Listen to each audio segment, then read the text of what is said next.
देखो हमारा सेकेंड अभिक्रिया क्या बोलते हैं भाई, डाई एजोनियम लवण।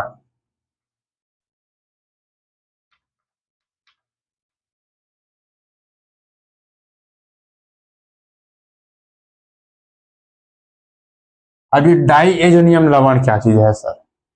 देखो ध्यान देंगे भाई, आप लोगों ने 11वीं में भी पढ़ा होगा या फिर 11वीं में नहीं पढ़े हो, कोई बात नहीं, यहाँ पढ़ लेते हैं भाई। ठीक, तो डाई एजोनियम लवण, तो डाई एजोनियम लवण को एक और नाम जानेंगे, देखेंगे अभी हम लोग, जैसे कि सर इसमें क्या रहेगा भाई, कोई अपना नॉर्मल भाई हम लोग पढ़ क्या रहे हैं, क्या प्राप्त करने का, तो हेलोवेरिन। तो हमारा हो गया भाई बेंजीन, होगी नहीं। डाई मतलब होता है टू, एजो का मतलब हो जाता है भाई नाइट्रोजन, एजो का मतलब हो जाता है नाइट्रोजन। अब लवण बोल रहे हैं अर्थात यहाँ पर कोई हेलोजन समूह बैठा रहेगा भाई, कौन समूह बैठा रहेगा, हेलोजन समूह रहेगा। तब एक कंडीशन पर इसे हम लोग क्या कहेंगे भाई, डाई एजोनियम लवण बोलेंगे भाई। ठीक, अब इसके भी क्रिया किसके साथ कराया जाता है भाई, एच एक्स के साथ कराया जाता है। अब ये एच एक्स क्या है सर, तो हेलो अम्ल है, क्या भाई, हेलो अम्ल है। अब जब इसके भी क्रिया कराया जाता है, कुछ ताप होगा कुछ दाब होगा, किसी की उपस्थिति रहेगा भाई, क्यूप्रस हैलाइड इसको बोल देते हैं भाई, Cu2X2, है ना भाई। यहां पर ये उपस्थिति बहुत इंपॉर्टेंट है। कौन सा उपस्थिति भाई, ये उपस्थिति बहुत इंपॉर्टेंट है क्योंकि इसमें उपस्थिति के ही आधार पर इस समीकरण का कुछ नामकरण होगा, ध्यान से सुनना।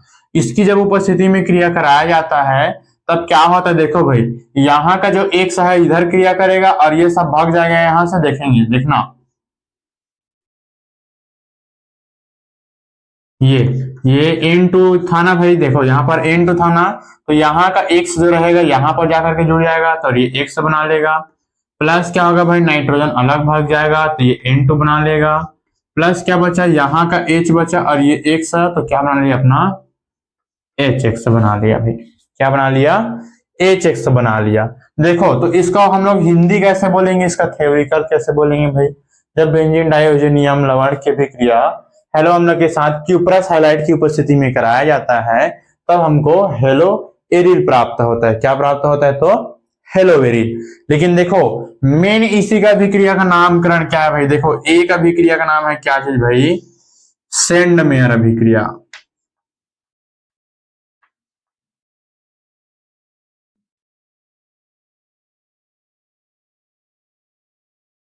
कौन सा अभिक्रिया, सेंडमेयर अभिक्रिया।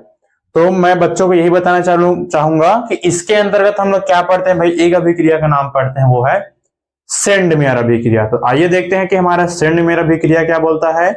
इस सेंडमेयर अभिक्रिया में केवल उपस्थिति के आधार पर इसका नामकरण हो जाता है। देखना कि हमने क्या बोला, इसमें क्यूप्रस हाइलाइट की उपस्थिति है ना भाई, इसको लिख लेना। जब क्या बोलेंगे भाई, देखना जब अब यहां पर सर बेंजीन डाई एजोनियम लवण, जैसे कि यहां पर क्या बोल रहे हैं, डाई एजोनियम लवण है ना, उसी प्रकार से ये हमारा बेंजीन हो गया, ये डाई एजो हो गया। अब लवण के स्थान पर हम लोग ले लेंगे भाई क्लोरीन। तो सर इसका नामकरण क्या हो जाएगा, देखो भाई इसका नामकरण हो जाएगा हमारा बच्चों बेंजीन डाई एजोनियम, नीचे में लिख रहा हूं, आप लोग आगे में लिखेंगे, ठीक, क्लोराइड हो जाएगा भाई।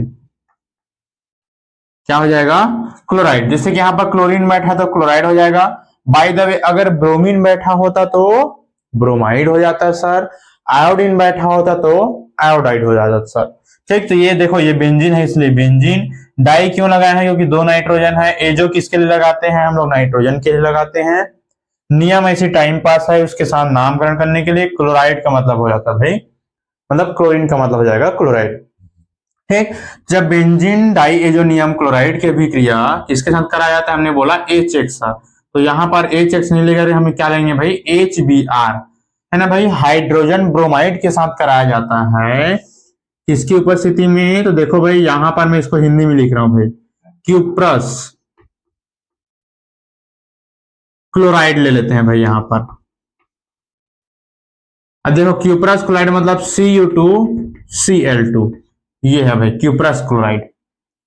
ठीक, तो किसकी उपस्थिति में, क्यूप्रस क्लोराइड की उपस्थिति में कराया जाता है तब हमको क्या प्राप्त होगा, देखो ध्यान देंगे, ये जो बी आर होता है यहां पर आकर के बैठ जाएगा, तब की कंडीशन पर ये हमारा क्या बन जाएगा सर, तब की कंडीशन पर यहां पर ये बी आर बढ़ गया, तब हमारे क्या प्राप्त हो गया भाई, तो ब्रोमो बेंजीन, क्या प्राप्त हो गया? ब्रोमो बेंजीन प्राप्त हो जाता है भाई। और क्या प्राप्त होता है? हमने बताया कि नाइट्रोजन अलग हो जाता है, तो ये N2 हो गया, प्लस यहाँ का H बचा है और यहाँ का Cl अर्थात हमारे क्या बना दिया भाई? HCl। अब देखो भाई, तो सर इस अभिक्रिया को सेंडमेयर अभिक्रिया कैसे बोलेंगे? तो याद रखेंगे भाई, सेंडमेयर अभिक्रिया क्या बोलता है, हिंदी थ्योरिकल वही रहेगा, केवल और केवल एक चीज हमको याद रखना पड़ेगा कि जब बेंजीन डाइएजोनियम क्लोराइड की अभिक्रिया हाइड्रोजन ब्रोमाइड के साथ क्यूप्रस क्लोराइड की उपस्थिति में कराया जाता है, अगर क्यूप्रस क्लोराइड की उपस्थिति है यहाँ पास, तब की कंडीशन पर इसे हम लोग सेंडमेयर अभिक्रिया कह रहे हैं। अभी देखेंगे भाई दूसरा अभिक्रिया जिस पर क्यूप्रस क्लोराइड उपस्थिति नहीं रहेगा लेकिन सेम टू सेम उत्पाद प्राप्त होगा, तब उसे हम लोग कुछ दूसरे नाम अभिक्रिया के नाम से जानेंगे। इसलिए ये अभिक्रिया ना आप लोगों के लिए ना बहुत इंपॉर्टेंट है भाई, बहुत इंपॉर्टेंट, याद रखना, क्योंकि इस पर कौन सी उपस्थिति है? तो क्यूप्रस क्लोराइड की उपस्थिति है। क्लियर? तो क्या बोलेंगे मैं, चलो हिंदी लिखो इसका, जब बेंजीन डाइएजोनियम क्लोराइड की अभिक्रिया हाइड्रोजन ब्रोमाइड के साथ क्यूप्रस क्लोराइड की उपस्थिति में कराया जाता है, तब हमको ब्रोमोबेंजीन प्राप्त होता है। और ये हमारा क्या चीज प्राप्त करने का अभिक्रिया है बच्चों? तो ये हमारा ARX बनाने की अभिक्रिया अर्थात हेलो एरिन प्राप्त करने की अभिक्रिया। क्लियर? और इस अभिक्रिया को सेंडमेयर अभिक्रिया कहते हैं। ठीक, तो सेंडमेयर अभिक्रिया में क्या उपस्थित रहता है सर? तो इसमें उपस्थित रहता है भाई हमारा क्यूप्रस क्लोराइड या फिर क्यूप्रस हैलाइड भी बोल देते हैं। क्लियर? कोई जरूरी नहीं है पर क्लोरीन के स्थान पर हम लोग ब्रोमीन भी ले सकते हैं, कोई दिक्कत नहीं रहता भाई। ठीक, लेकिन क्यूप्रस यहाँ पर इंपॉर्टेंट शब्द है। ठीक, तो यह भाई हमारा सेंडमेयर अभिक्रिया, तो स्क्रीनशॉट इसको ले सकते हो। फिर हम लोग जस्ट इसके बाद पढ़ने वाले हैं नेक्स्ट, उसको इधर को मिटा रहा हूं मैं, फिर इधर बता रहा हूं मैं, देखना।